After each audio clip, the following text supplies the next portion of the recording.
Hej, jeg har valgt at kalde mit projekt for 10 millioner og 0 til kunstnere, fordi det er sådan i dag, at kunstnere eller de efterladte får intet, når den værk er solgt for millioner på en auktion. At en kunstner typisk får 50% eller mindre, når et værk bliver solgt på et galleri, og det mener jeg giver plads til social innovation. Jeg tænker mig et kreativt hus, et sted med arbejdende værksteder, øvelokaler til musikere, andre kreative plus folk, der gerne vil dele hus med dem. At der er et serviceorgan med økonomi, rengøring, café og markedsføring. Alt det, som kunstnere synes er kedeligt. Tanken er, at når flere kreative med lignende behov deler hus, skabes der synergi, der kan give mere til den enkelte og arbejde til folk med behov.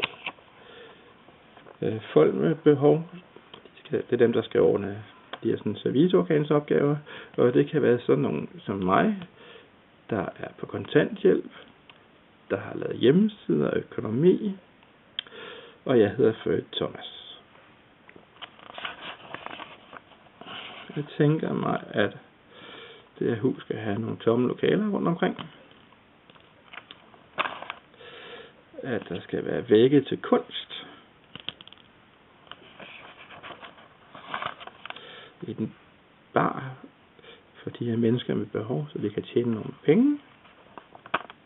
Der skal være dagligstuemøbler, sådan så dem, der kommer, der føler sig hjemme. En scene for musikere, og de andre kreative kan vise, hvad de kan. Jeg tænker, at det skal være en lokal artcafé, hvor du kan købe kunst op i baren, samtidig med at du køber en kop kaffe. Du kan opleve kunstneren fortælle om sine værker på scenen. Du kan også købe et bord eller en stol op i baren.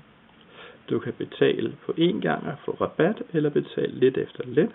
Du kan også komme med et møbel og få 80% af salgsprisen, når det bliver solgt, eller 100% til at købe baren og købe kunst fra.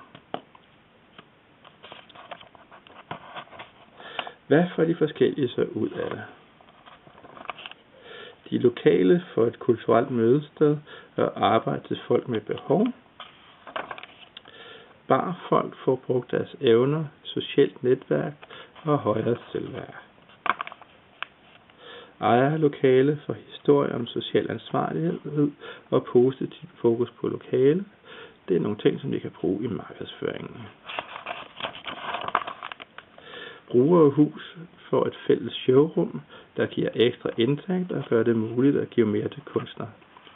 Det vil sige, at jeg vil kunne give mere end 50% til kunstnere, og jeg vil også kunne sige 10 millioner og andel til kunstnere.